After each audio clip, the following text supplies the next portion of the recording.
Hey, and welcome back to the channel again. Just getting other jobs done again. Today I'm shortening the towing mirrors. Now, the reason behind this one is we tow that van there, one that's behind, off-road van that I built. Now that one's roughly about the same width as the Ranger here, and these towing mirrors have always been hanging out quite wide, so been wanting to trim them down so that they don't look like the Dumbo ears that people mention that they look like. Now this one here hasn't been trimmed yet. Now this one on this side, that one has by 60 mil. It's been reduced.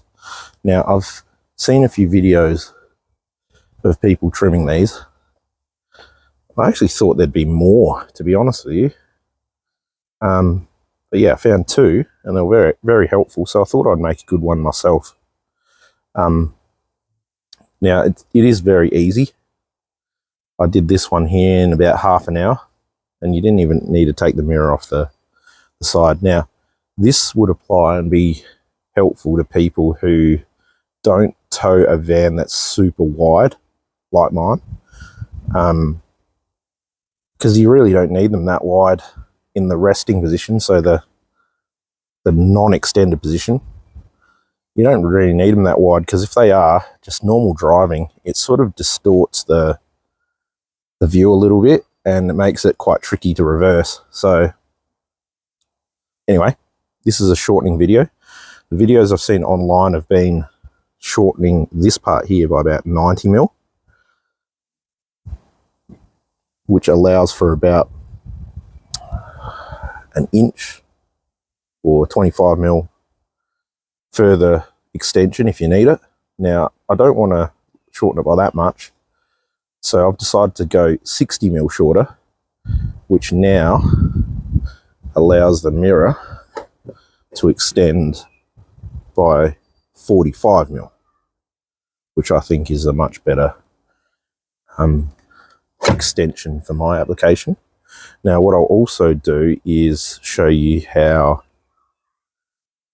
the extension helps to stop the vibration of the glass, because it's a lot better now.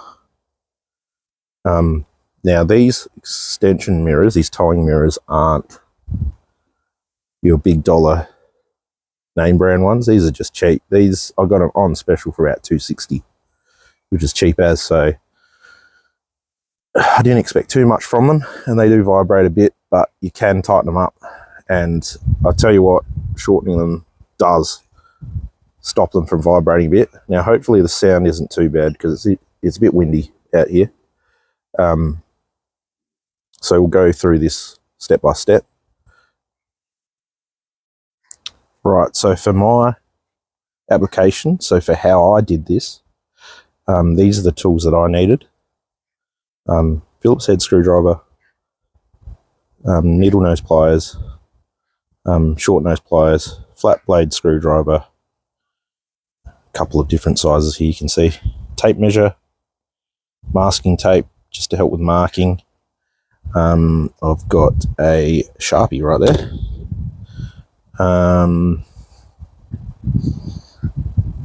portable grinder with the cutting blade, black zinc to cover up the metal that I cut, a hacksaw, drill bit, and you'll need a couple of screws to work as the new limiting stop when you extend the mirrors. Now, these little bits here on the table is to show how much gets cut off. So, like I said, videos online for the Ford Ranger, at least, to a 90 mil reduction in resting length, so the length was not extended. I've gone 60, and so far so good, and I like that length that I've cut it down to. But yeah, these are the pieces that that you cut off here. they go in the bin. There's a few pieces of masking tape on the bench here because I used it for marking. So we'll go over the other side there and we'll get this started. Righto, let's get started. So you need your long flat blade screwdriver. Now push your mirror so that you can get in behind it, just in here. Now when you get your screwdriver through that gap just there, you're trying to push this part, this ring here, away from the base there, from the motor. Now it's just kept in by clips all the way around. Now I can't do this with one hand, so basically just push it in there and then lever it away and work your way all the way around the mirror. Straightforward stuff. There we go. That comes away. You can see the clips here that hook in around the mount. That's your mirror. Let's put that aside.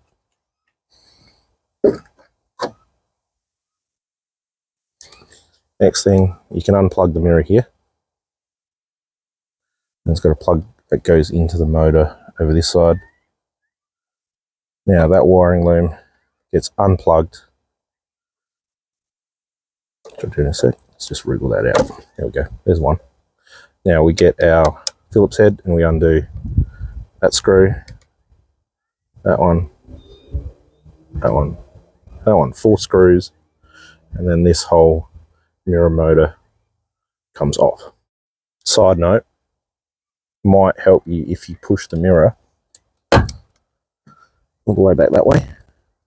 Yeah, I actually didn't know that they went back that way until I saw the video, which is all the other videos online, which I thought was handy. Thought I was breaking it, pushing it back that way. But anyway, you can push it back, undo those screws. Okay, that part's done. Motor there, mirror over there, and we're open like this. Now, unclip that loom from in there because that needs to feed back through. In here, what we need to do is, see this circlip just there?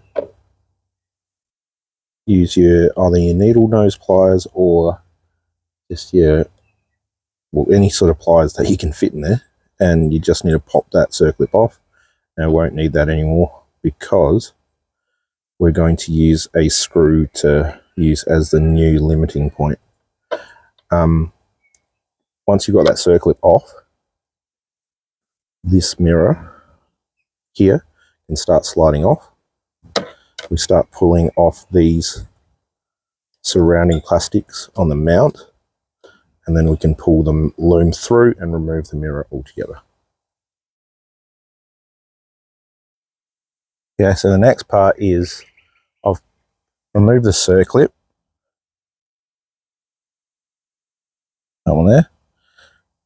That's connected to the end of this bottom bar on the inside of the mirror. And then slide the mirror out almost to the end. And then we need to lever these plastics off. Now, these plastics are very easy to remove. Might as well do them now, I suppose.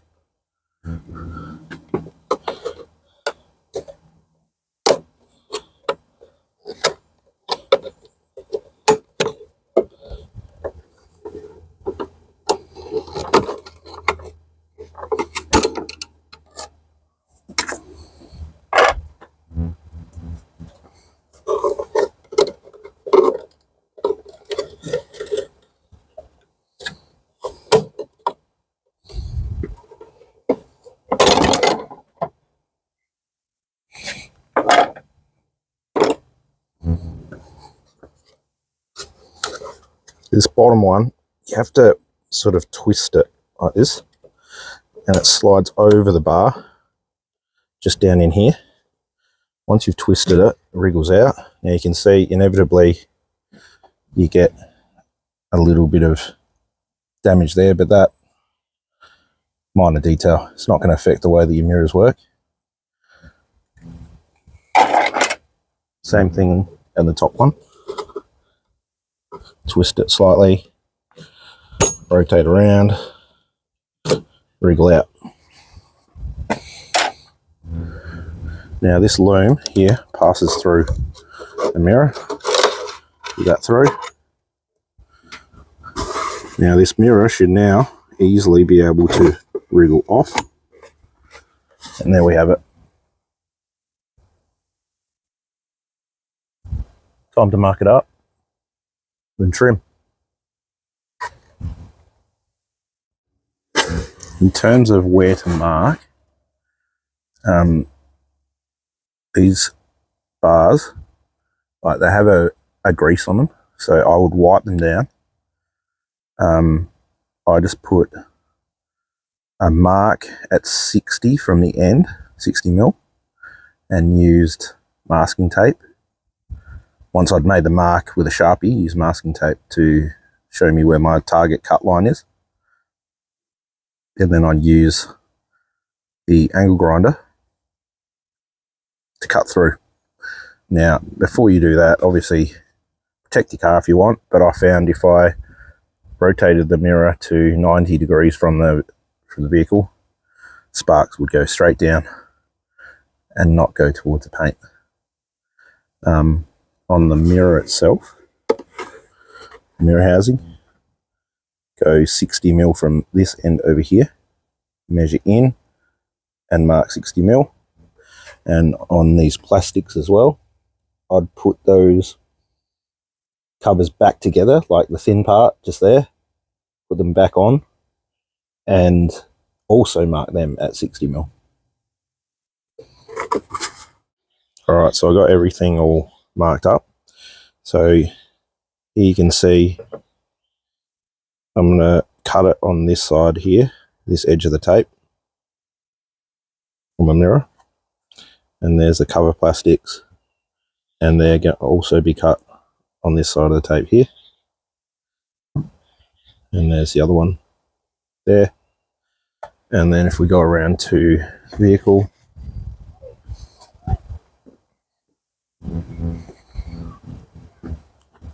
taped up, cut on this side, taped up, cut on this side. Back in a moment. All right, next part is to give it a bit of a file on these bars just to get rid of that burr, because you need to be able to slide the mirror back on. So neaten it up a little, and then we'll give it a coat with the black galv. And then if we go back around to mirrors, these have been cut down as well and filed. You can see all the plastic dust here. Mirror's been cut as well and filed. Now I found it probably a better idea to spray on the black galv before you put the plastics on, because you give it some time to dry out. Now it's pretty sunny out here today, so that shouldn't take too long. But yeah, that's just to stop corrosion.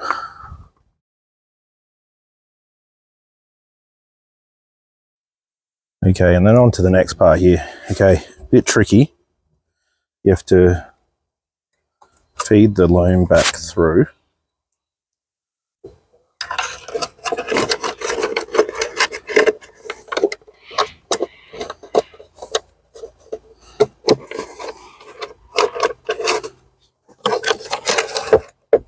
All right, now the when we slide it back onto the bars, it takes a little bit of locating, so take your time, get them located nice and straight, and then bring it back into this position over here. And then moving on. Now I've got the mirror back on, test it out, slide it, make sure you're happy with all the gaps and everything. And then what we do is slide it to this point right here. You can see where the bars are now. Okay, now I slide it to about here, and then approximately, I'd say about 5 mil in, I'm going to drill a hole here and put a screw right there into that bar, and that'll be the new stop. Just when you slide the mirror out, that screw will stop against this plastic here, and that'll stop it from falling off, essentially. All right, we'll have a look in a minute. Back in a sec.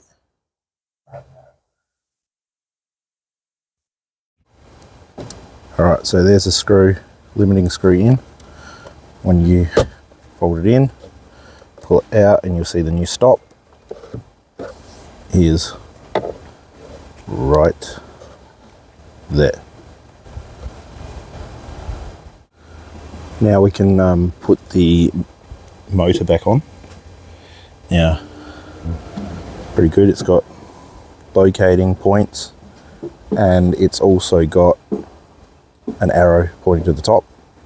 So it's a one-hand job, so I'm just going to show you.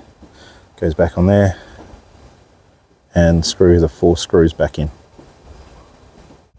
Yeah, and don't forget, got a little bit ahead of myself, plug the loom for the adjustable mirror motor back in before reassembling this section and putting the screws back in. Another handy hint, these tabs here help to steady the mirror from vibrations.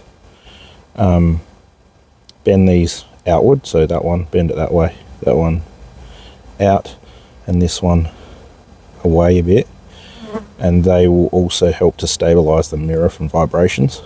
So do them up. Back up to the mirror, plug that loom back in there. Now the wiring is fine to be tucked back in there. You can see I put the 4 screws back in. Now all there is to do, put that glass back in, we're done. Back it up. Quick voiceover. So on the original parts that you trim off, I found an insert that would add stability to the mirrors, and it's pretty important because I didn't see anyone adding them back to their mirrors after trimming them. So I'll make a second video and hopefully it'll be beneficial to people. Like and subscribe for now. Look out for the second one. Thanks.